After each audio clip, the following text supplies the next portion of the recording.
অধঃপতনেরও একটা স্তর আছে। গত সপ্তাহে পত্রিকায় দেখলাম যে একজন বিসিএস তথ্য ক্যাডারের কর্মকর্তা তিনি পদত্যাগ করে তিনি যোগ দিয়েছেন ৪১তম বিসিএস এর নন ক্যাডার সাব রেজিস্ট্রার পদে। কি আছে এই সাব রেজিস্ট্রার পদের চাকরিতে যে এতটা নৈতিক অধঃপতন হলে ওই কর্মকর্তা এই কাজটা করতে পারে? ক্যাডার ছেড়ে নন ক্যাডার এসে তিনি যোগ দিয়েছেন।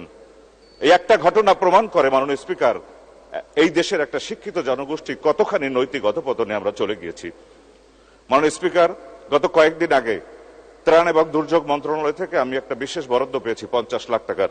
সেই বরাদ্দের অনুকূলে আমি প্রকল্প জমা দিয়েছি, কিন্তু একই সময় ওই একই মন্ত্রণালয় থেকে আমার নির্বাচনী এলাকায় প্রায় ৫ কোটি টাকার বিশেষ বরাদ্দ গিয়েছে। কে বা কারা এগুলো চেয়েছে বা কিভাবে দিয়েছে এগুলো কিছুই জানি না। নির্বাচিত সংসদ সদস্য হিসেবে আমি মনে করি আমি সাধারণ মানুষের কাছে প্রশ্নবিদ্ধ হচ্ছি। আমি জানি না মাননীয় মন্ত্রী মহোদয় জানেন কিনা, আমি তাও জানি না।